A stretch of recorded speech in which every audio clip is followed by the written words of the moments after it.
Good morning, everybody. Please stand in body or spirit as we sing our opening hymn in your teal hymnal. Come and go with me, number 1018, 1018. Come and go with me.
Welcome to the Unitarian Universalist congregation of Hillsborough, where we constantly strive to be open and welcoming congregation to all who seek community and support. We don't require that we all adhere to one specific creed or common belief or ritualistic practice, although we do have rituals, but rather that we are a covenantal community committed to loving and supporting each other in our individual lifelong quest for truth and meaning in matters of our personal faith. So, whoever you are, member, guest, or friend, and for whatever reason or purpose guided you here to join us either in person or online, we welcome you. My name is Linda Seligman, and I'm the worship coordinator for today's service. And as a lay-led congregation, there are a lot of contributors who make our services possible. We have a wonderful congregation here, a lot of people who really do a lot here. And so let's start with folks that you actually see, starting with Aviva Enoch, our wonderful music director, our pianist for today. Amy Dark, who we don't see right at the moment, but she takes care of lots of things in the background, really like our printed order of service. AC, who distributes it at the door faithfully every week. Steve Mahaley, who I don't see, but I do see Alex O'Burrow, our tech crew. And they broadcast our service online.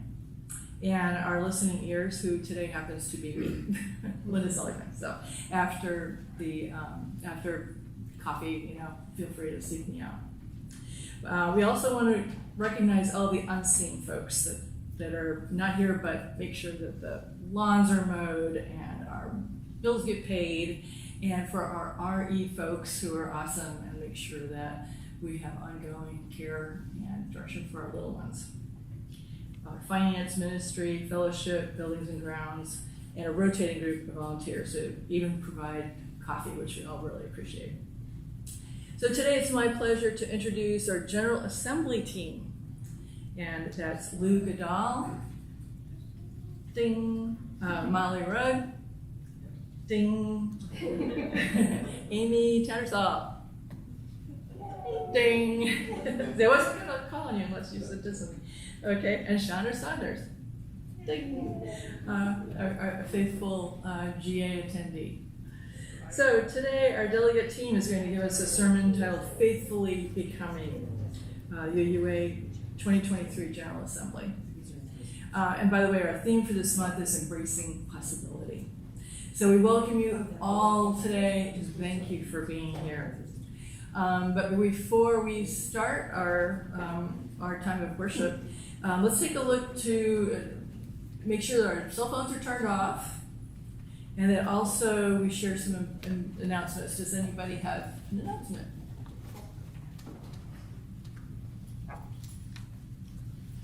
Our singing group, the Songbirds, is going to be meeting here in the sanctuary tonight at 7, and anyone who loves to sing is welcome to come.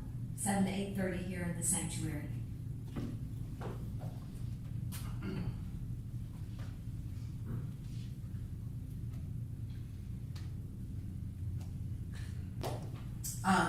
Thank you so much to David Yelton, who has been herding the cats and coordinating the things and making sure that we have a good, thorough process in place. He is leading the task force that was created by the Governance Council to look at candidates for ministry here. We have allocated a total cost of $18,000 this year for paid ministry. If you all don't know, we have a staff here. Aviva is on staff. Eva is on staff.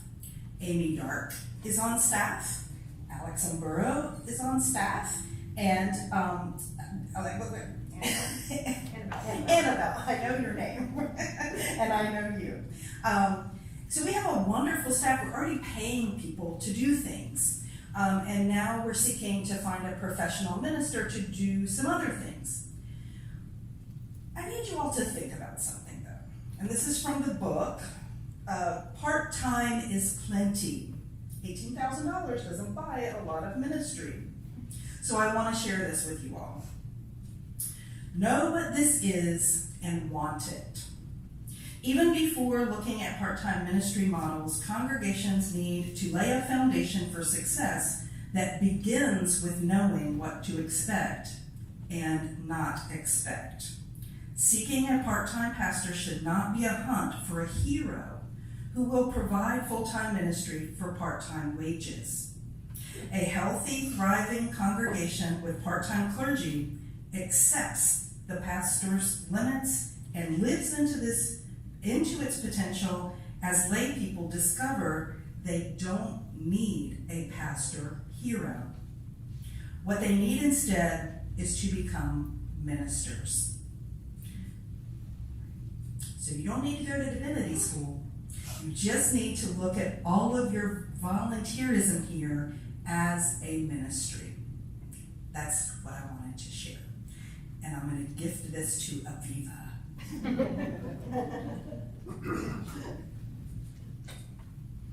Oh, one other announcement.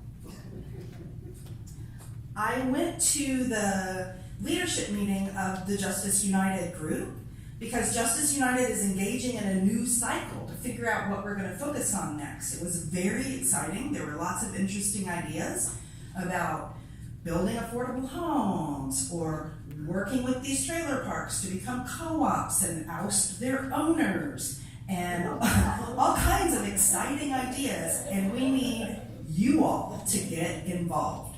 And so there's Vacation Justice School happening. It's in the e-news, and if you're, one of the sessions is going to be held here, and it involves dinner. So if you're interested in that, please let me know or watch the e-news.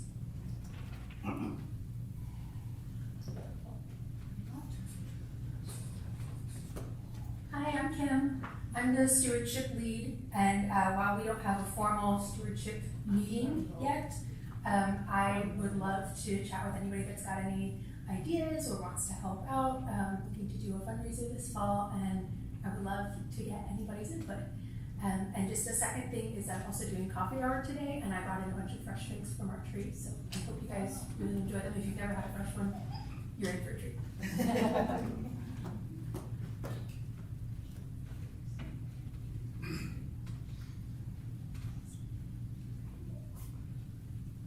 Any more last minute announcements anywhere? And let's prepare ourselves for our service. We'll begin with the lighting of our chalice, our time-honored symbol of the light and loving warmth of our community of faith.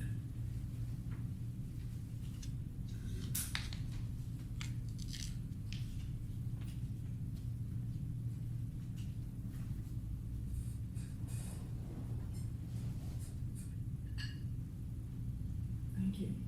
These words are from Sophia Benincourt, our new UUA president. Beloveds, we are called to communal care like never before, to serve one another, to organize for justice, to widen the circle of concern, to collectively imagine new ways forward in community, and to grow spiritually together. Our nation and our denomination are experiencing immense ideological struggles. Our congregations worry for their future existence, and our religious professionals and lay leaders are worn down to the bone. Yet, ours is a work of hope in the world, where Unitarian Universalism commits itself to a liberal and liberating message for our time. And building the possible by Reverend Scott Tyler. May this flame cast its light toward the coming days, reminding us that the future is not simply a place we are going, but a place we are creating. The path of new possibilities will not be found, but made. A new world is waiting to be built. May our time together light the way. Please stand in body or spirit as we sing our opening hymn. This is also in the teal hymnal, We Are, number 1051.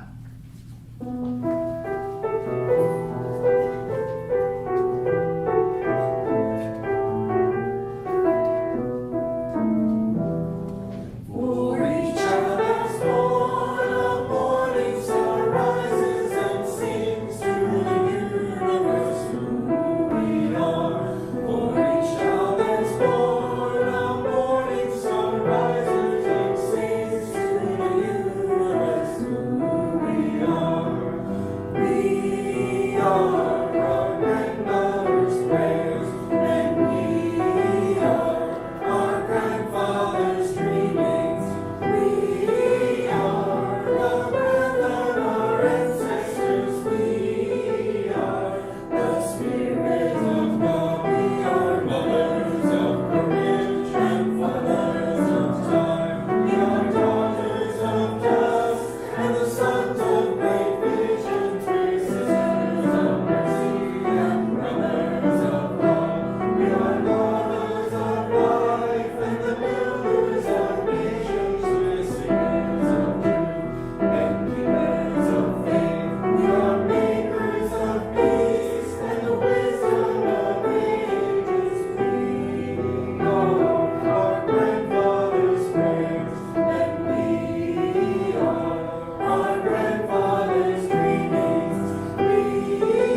Thanks for leading us in that. Appreciate it.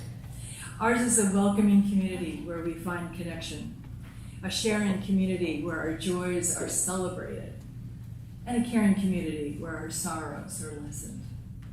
So each Sunday we take some time to reflect on the special happenings that have occurred this week amongst us, and some choose to share aloud while others choose to remain silent, and that's okay. We're here to make room for both.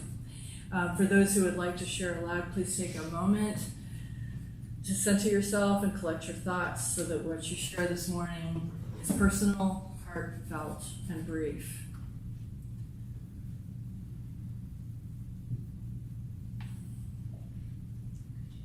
And please come forward, tell us your name, and share what is in your heart. And when you're finished, you may release one of those glass stones into the vase on the altar.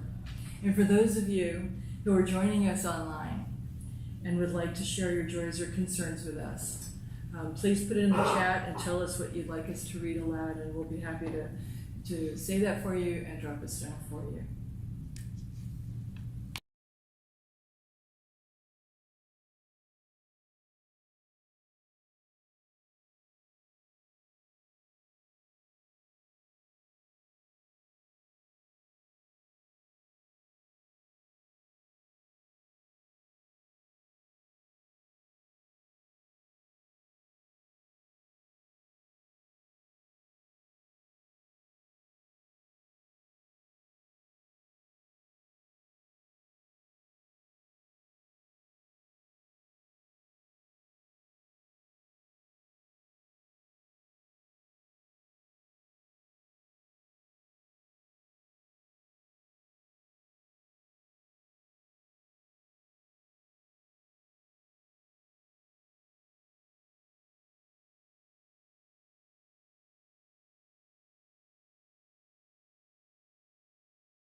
For those of you who would prefer to silently acknowledge your joys and sorrows remaining in your hearts, I invite you to come to the altar and release a stone into the vase while Viva plays Spirit of Life.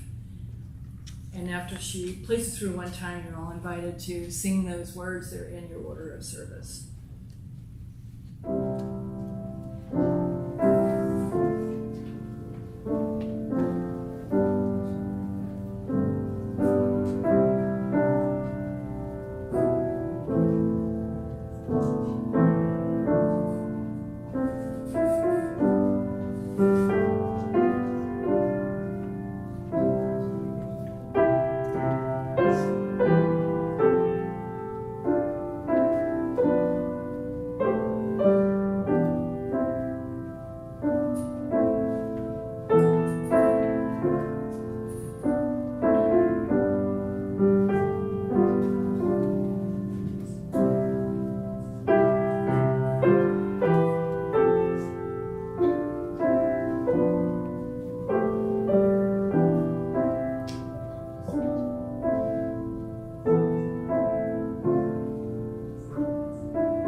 We hold all these things within the heart of this community, both spoken and unspoken. And by remaining silent for a moment, let us consider what has been shared and how we might respond.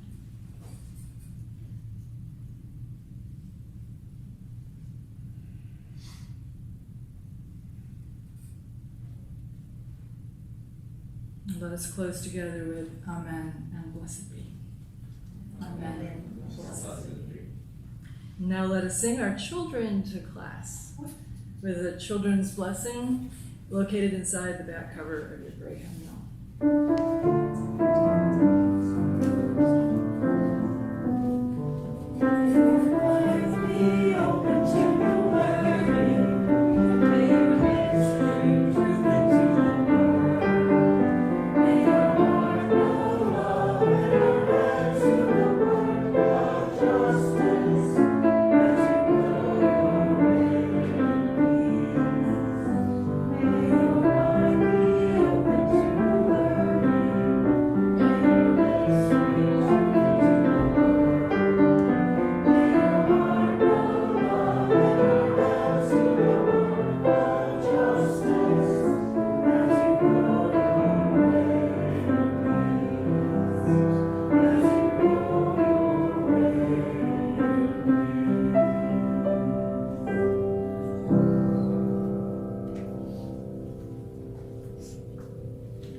I have a meditation reading called The Heart of Both And by Lynn Cox. Spirit of life, ever adapting and renewing, we come together this morning with yearnings that do not match. We yearn for stability, for even one moment of feeling like we know what is going on, for the ability to predict and prepare for what is coming next. Yet we also yearn for change. We ache for a world that turns aside from racism, violence, dehumanization, and disregard for suffering. We pray for a change in the illness, grief, isolation, incarceration, and vulnerability of our loved ones. We reach for connections that will remind us that we are worthy as we are, and we reach for connections that will help us to become our best selves. Hold us in the heart of both and. Cradle us in the mystery. Cherish us in the eternal presence of love and encourage us on the path of growth and development. As individuals and as a people, help us to become who we are called to be. Lead us to open pathways to deeper wisdom through reconciliation, self-respect, and mutual respect, compassion, owning and making amends for our mistakes. Source of wonder, move us to express and live in gratitude for the beauty of this world, the loving people in our lives, and this day of possibility. To this, we add the meditations of our hearts as we enter into a time of silence.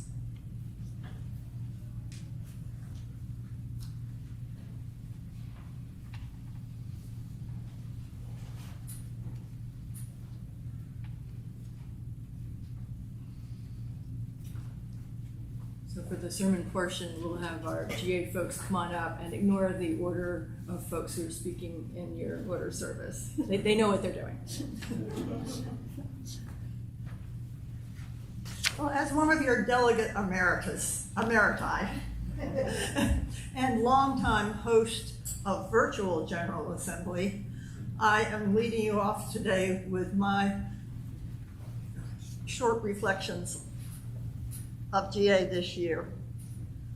As I looked over my favorite programs that I had written down to start with, I realized that I was most drawn to programs that I could just sit back and enjoy. One of the pleasures of being 81. Stewardship Now and Faz to the Future are invitations to action. Please give a round of appreciation to Kim Freeman for listening to it with me, and Shauna Saunders who listened to the FASA lecture with me. Before General Assembly started, there were many pre-recorded programs. I was most drawn to A History of God Optional, because I have been long curious about how we moved away from our Unitarian roots. I was rewarded with stories of conviction in spite of much opposition in the early 20th century. There are many, many more pre-recorded programs that I have yet to listen to. Once GA started, as usual, I had to make decisions about what to listen to in real time over Zoom. Fortunately, every event was recorded. In real time, I was drawn to award-winning author Brian Broom because he was the 2023 featured speaker. I was rewarded with parts of his story and part of his story of his life and an exhortation for us all to write our memoirs. I was drawn to Disturbing Church because I like the idea of disturbing church. It was led by minister and religious education director of a large city congregation. Much of the presentation was outside my realm. However, they had some good ideas. One was particularly intriguing to me. Everyone has a phone these days. How about all of us thinking about how to use our phone to create photographs that represent our UU principles? I'll bet you that there would be a place in the hall that they could be displayed. I just think, children can do this as well as I can.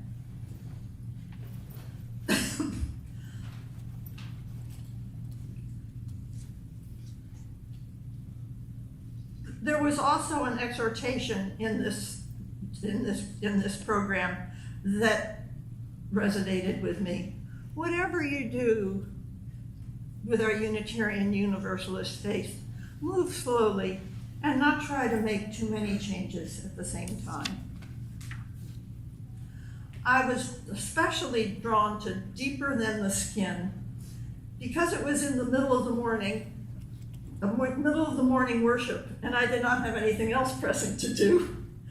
A beautiful story woven by words and music about two men who met by circumstance and who found great joy in their differences and their similarities. I have now listened to this particular program 3 times, and I wind up teary every time, because I am also blessed to have such a treasured relationship, excepting, of course, that neither of us would call ourselves musicians. I was drawn to Liberation, Incarceration, and Our Faith, Church of the Larger Fellowship. I was impressed by the hope CLF brings to prisoners and the rest of us around the world. Everything except the hugs, as one of my fellow elderly UUs put it. There are still many more to explore. As these programs and so much more are all over 1 hour in length, they aren't appropriate for Sunday worship. Perhaps, however, we can do a bring your lunch and listen to some after worship. These recordings are only available to paid attendees, and it's my understanding they will only be available until the middle of September. The UUA is using space on Vimeo. So much to explore, so little time. During the last general session on Sunday afternoon, I was delighted when the moderators celebrated my friend from the UU Fellowship of Raleigh. This was her 50th General Assembly. Wow. General Assembly is always a delicious combination of worship, education, and most importantly, the business of the denomination. Next, we have Shauna Saunders.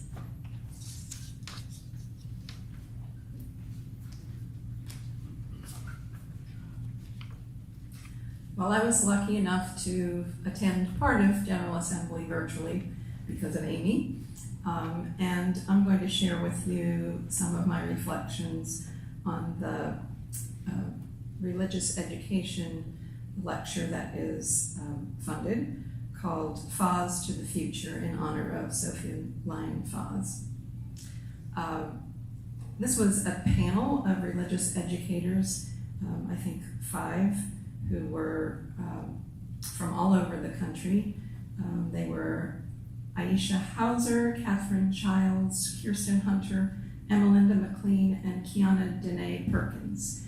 And they were talking about the future of faith development. So what they did was ask the panel some questions, and then they each had a chance to respond. So I'm just going to share with you some of the questions and responses. The first question was, in what ways are you more faithfully becoming a more rooted and loving UU? And many of them responded that they saw themselves as lifelong learners, innovative in creating learning spaces. One of them talked about teaching UU history, which helped her become more empathetic and also to have curiosity, humility, and passion, all of which I believe are related to teaching religious education.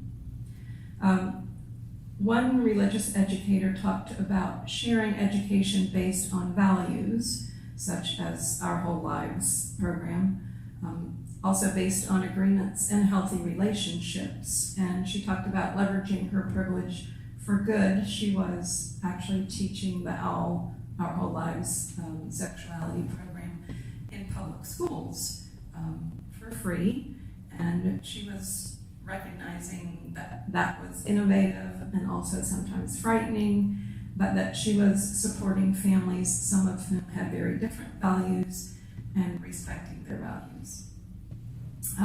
Something that resonated with a lot of these religious educators was trying to change both themselves and their congregations, but not trying to do that all at once, similarly to what Amy mentioned. Another question was, why as a religious educator do you grow into your faith? And They all talked about religious education as being inherently collaborative and being all about relationships, both relationships with children, with parents, with other RE volunteers. And they also talked about religious education involving the practice of love, engagement with Article 2, which I believe Lou is going to share some of. And one of them said she felt like the engagement with Article 2 was sort of a mirror for religious education, talking about who we are and learning about our own identities, but also about others' identities and how these intersect. Another question was, describe ways that faith formation across the lifespan is so important. And this really resonated with me because, as many of you know, I was raised UU. There aren't a lot of us, but there are becoming more and more.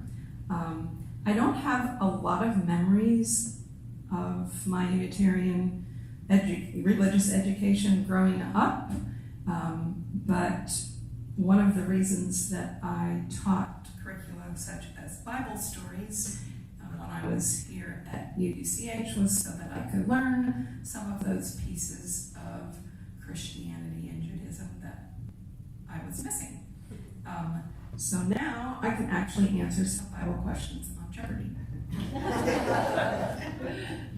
I can remember in my 20s playing Trivial Pursuit and getting, Bible questions, and my friends just being like, "You don't know that?" Oh no. Anyway, so these leaders talked about adults also needing religious education, which I can definitely agree with. And they said the culture of Unitarian Universalism belongs to those who were raised UUs, and that what is happening in our sanctuary should reflect what is happening in the RE classrooms with our children. They talked about intentionally challenging ourselves with the things that our children and youth are already doing, that we are always learning, and we always need to be working on our relationships. One of the women said there was a disappointing divide between the experience children get and adults get, and we lose many of our young adults because we forget that they still need play and creative opportunities, and that we need to create more space and ways for all of us to participate in a journey of a lifetime. Relationships really came up a lot. One of the women said, we grow as UUs by being in relationship with people of all ages, and that we should remember that we will learn something from each experience, even if it is with children. We need to center children in our congregations so we won't have old people's community centers. This really resonated with me. Religious educators spend a lot of time teaching children what Unitarian Universalism is all about. Unitarian Universalism is not about your faith journey or your story. It is also about how Unitarians and Universalists came together, and the history of UUism. One woman talked about Article 2 and how the new values that are put forth in Article 2 are more about relationships with others, while in her opinion the 7 principles are more about Unitarian Universalism as an individual journey. Many of them said our world needs people who can deal with conflict in a loving way, and talking about burnout, there was a lot of power in doing less and being together, coming to a center of what is most important and sacred. And in closing, one of them, I don't remember which one, said we need to be a Unitarian Universalist 7 days a week. Be curious, ask questions, don't be afraid to learn something. Be in relationship with your comrades and your ancestors. Be present as humble learner and teacher. Unitarian Universalists are needed in the world. So my takeaways from this session are that lifelong learning is very important, that we need to educate both children and adults on UU history and values, as well as on healthy relationships and varied identities, that children and adults need to be learning the same things, and that we need to pay attention to how we educate people to Unitarian Universalism so that everybody understands what it is, and that we need to attract and keep young families in our congregations. And we all need to be UUs 7 days a week.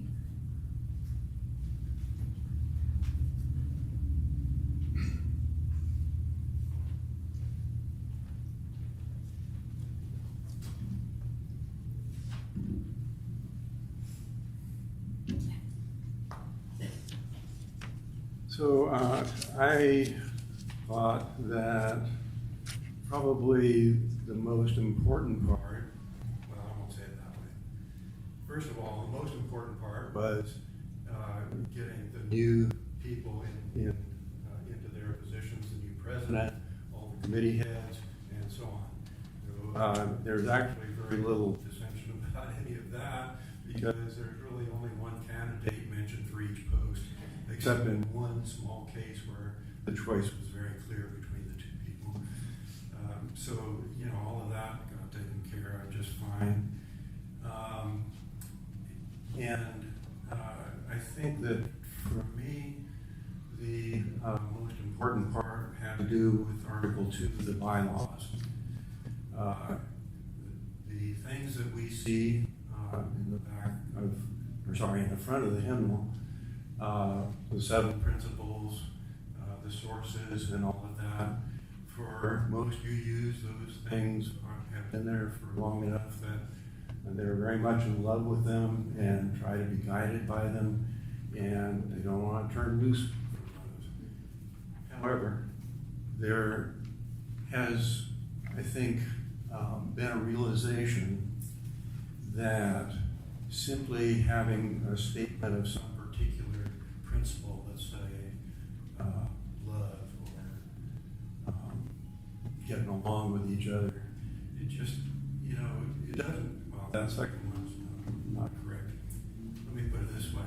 A principle all by itself is not enough, because if you have a principle that is important, you should act on it. So what I think is that the people who are trying to reword Article 2 are paying attention to that need. And that need has never been stronger when you look at national politics and the politics of the state of North Carolina. It reminds me of one of my favorite principles, which I guess is a principle, sort of a feeling, compassion. I never can say his name correctly, Thick Fat Wong or something like that, said something like, compassion is great by itself, but without altruistic action following that, it's worthless.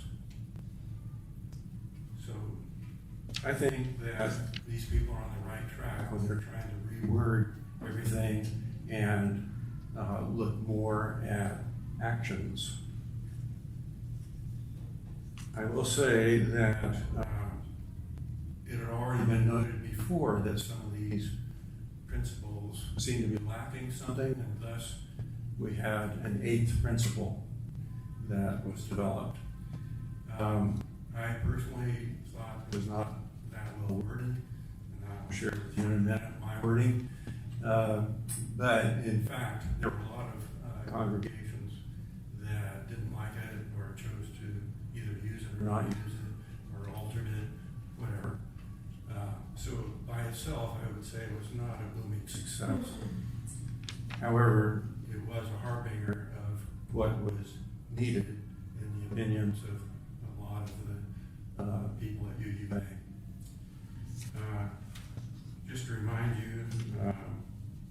starts out, the eighth principle starts out, we, the member congregations of the Unitarian Universalist Association, covenant to affirm and promote, and that's where I put in my wording, equal access to satisfying basic needs such as food, water, clothing, housing, transportation, healthcare, legal representation, and education.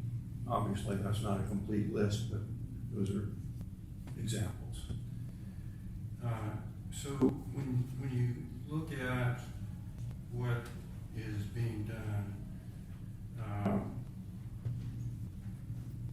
well, first I do want to say also that my expressing these opinions, this is just my own take on these things. So I had asked that copies of Article 2, the revised, where it's the current draft of the revised Article 2. I had asked that that get sent out to everybody, and it will be, I think, with the e-news this coming Friday. So you'll have a chance to read it yourself and form your own personal opinions about it.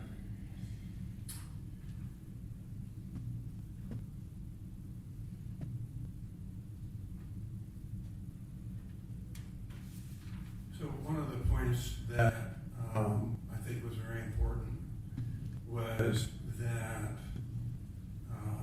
this thing of rewriting Article 2 does not mean that you have to give up the 7 principles. They're always going to be there in the history of UUA, 8th principle as well, and all of the sources, all of that stuff. It's not going away. It's there in the history. So anybody who wants to find it can find it. So that's not really an issue.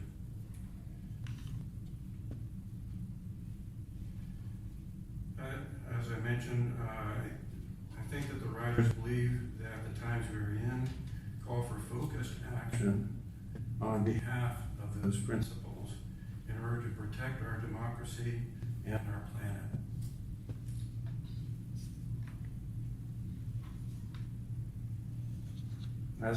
One of the things I wanted to do was to really examine how much change there was and if anything got left out.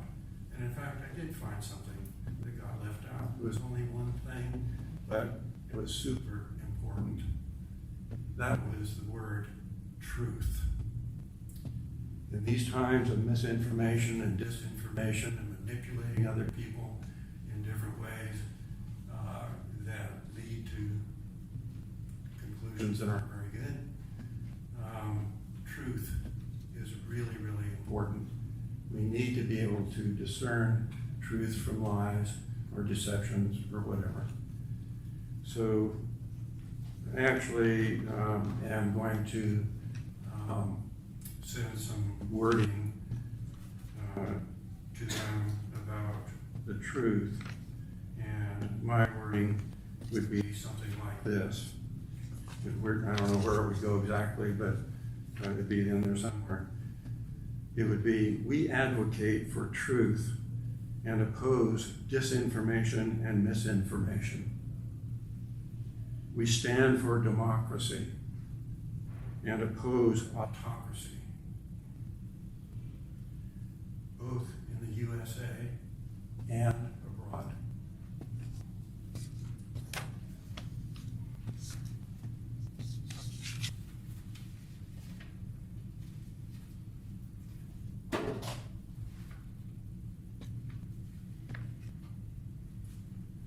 I will mention that one thing that I really love, and I don't have the colored version right here, but one of the things that they have put together is this lovely looking picture. I don't know how well you can see it, but at the center of this is love. Here is interdependence. This is equity, transformation, pluralism, generosity, and justice. I think this is sort of meant to be our new logo. I like it a lot, and the colored version is pretty. It's really equity is red, transformation, purple, pluralism, dark blue, generosity, teal, and justice, yellow. So it's really nice. I don't want to take too much time because if I tried to go into all the details of Article 2, I really wouldn't be able to present it in the amount of time that we have available. So I will again direct you to your own copy that you will be receiving and ask you to have a look at it. And hopefully at some point we can kind of discuss that more in the future. Luke, can we have one thing that I think you have left out was what the vote from the delegate was for Article 2 and for the preliminary new principle, 8th principle. Did they not both receive the overwhelming agreement of the delegates? Yes, I didn't mention the voting. There were like 5 or 6 votes that delegates had to make. And so there was approval of the idea of revising Article 2. And the point that was made is that this current version is not the final version. That, in fact, people are going to keep on working on it. That's why I'm going to send something in, because I think hopefully it'll be helpful. And wasn't it about 85% of the congregations voted for it, as I recall? Yeah, that's So it was an overwhelming approval for both of them from the delegates. right. Yeah, This is why it's so important to be an informed delegate. right. So what's going to happen is they will keep working on it over the rest of this year and up till the 2024 General Assembly. And at that assembly, there will be a vote taken about whether to accept what they have created. So if anybody wants to provide input, I'm sure that it would be welcome. Anything else I left out? I don't think so. Okay. So thank you.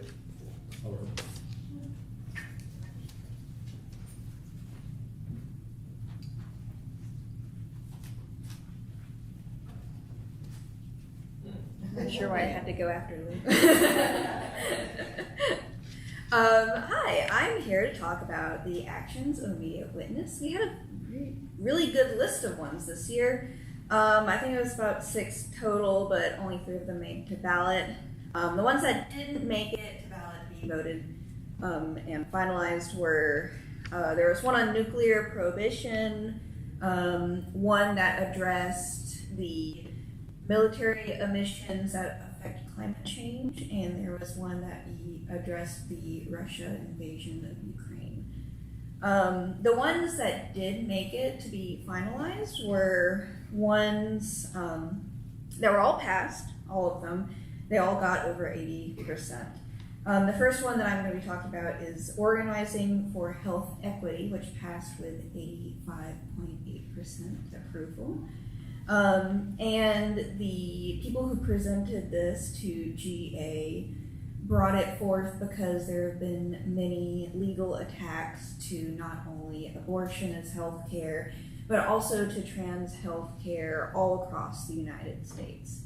And that prevents a lot of people from being able to access this health care. And for those of you who don't know what equity means, equality means giving everybody the same exact resources. Equity means providing people the resources that they need according to their own needs. So there are people in the states where abortion has been banned completely who they don't have the resources to be able to leave their state. And then there are those in that state who do have the resources. So this is addressing the fact that we should be helping these people, we should be speaking out against these laws. And I think it's very important and very good that we approve this. The next one is the Protect the Dreamers, the recipients of DACA. with a pathway to permanent residence. I think that one is very explanatory in the title. But yes, it is calling for EU congregants to urge members of government to provide DACA dreamers with permanent citizenship, a pathway to achieve that, in order to keep them in the place where they grew up, the United States, instead of deporting them to countries that they haven't seen since they were possibly babies, and are not home to them like the United States is. That passed with an incredible 98.1%, which I think is great. And the last one, which I don't know if a lot of people are aware of this, that's been happening for about over a year, something like that. It is the Rise Up to Stop Cop City, AIW.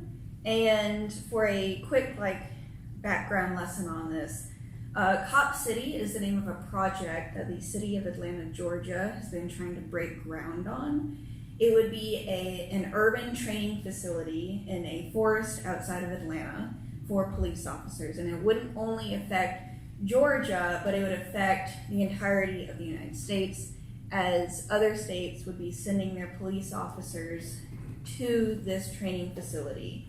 Not only are we worried about taking out this entire forest in the first place and destroying the entire ecosystem, but we are also worried about the fact that this could further the militarization of the police with the present culture that we have of antagonism that the police have towards citizenship. And that passed with an 83.8%. Thank you.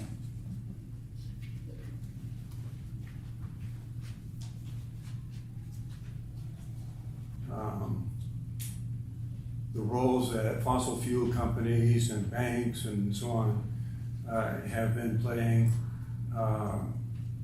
that is still damaging our environment.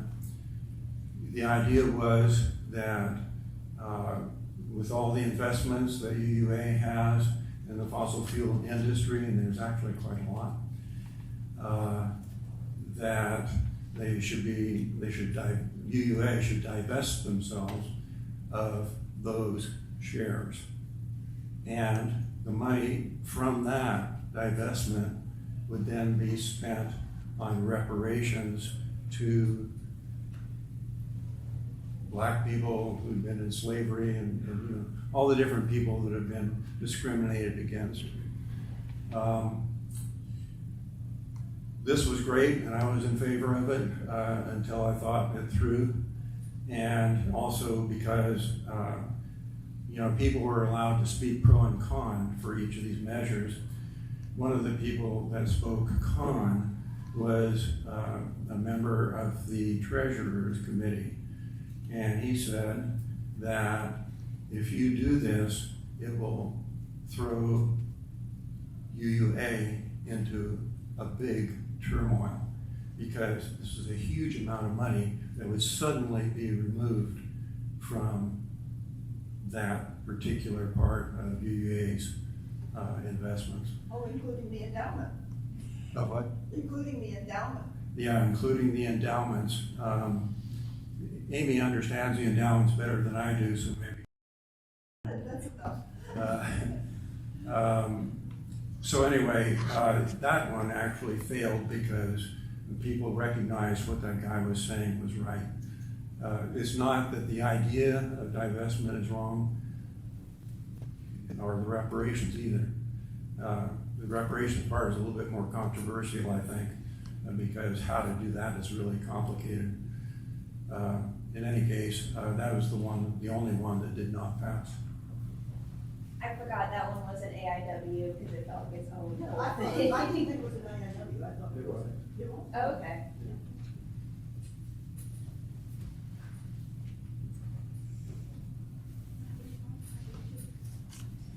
Well, thank you folks for telling us what you had learned and what was interesting and inspiring, and really appreciate that update. It's important. So at this time, Each Sunday, we take up a monetary offering which supports our social justice work in our Orange County communities. This month, our plate goes to the Orange Congregations in Mission, OCIM.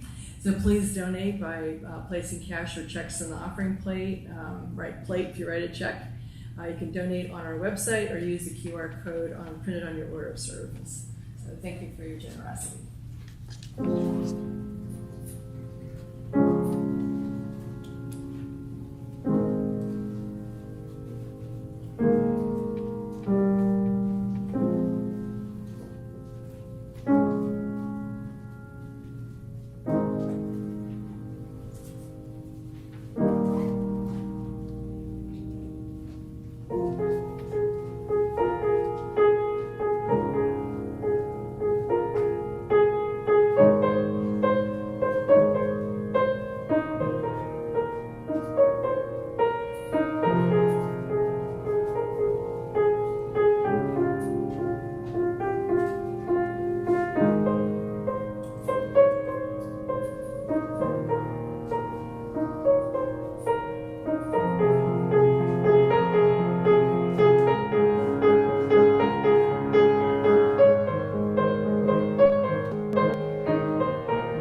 you. That's such a lovely piece of music.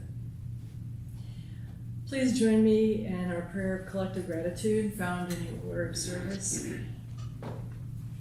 For the love that surrounds us every morning, for the friends beside us, and for the generous gifts just received, let us be truly grateful. Please stand in body or spirit as we sing our closing hymn, Soon the Day Will Arrive, in your gray hymnal number 146.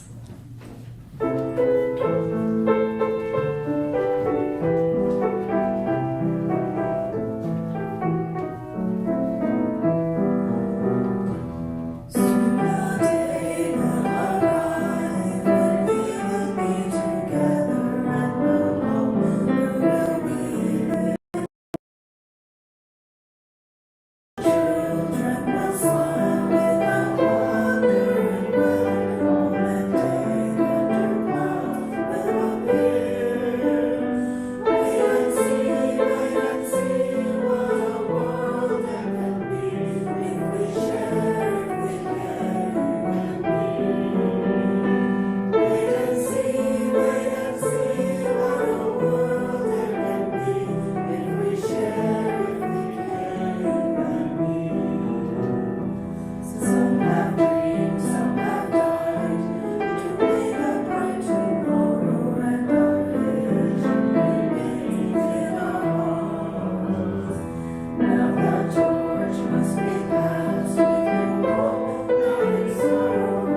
closing words. If we imagine, by Reverend Sherry Woodbury, what a world there can be if we imagine, if we share, if we care, if we act. What a world there can be if we are indivisible in heart and make the most of our one shot.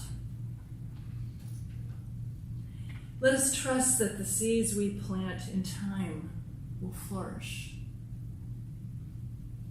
and that we can create the tipping points for a better future,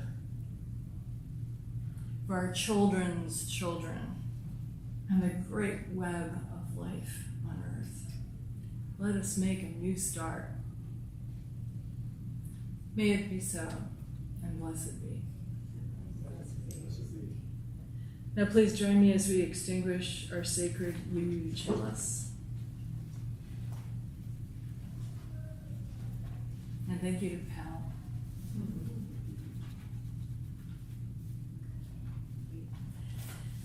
We extinguish this flame, but not the light of truth, the warmth of community, or the fire of commitment. These we carry in our hearts until we are together again. Go in peace, my friends, and blessed be.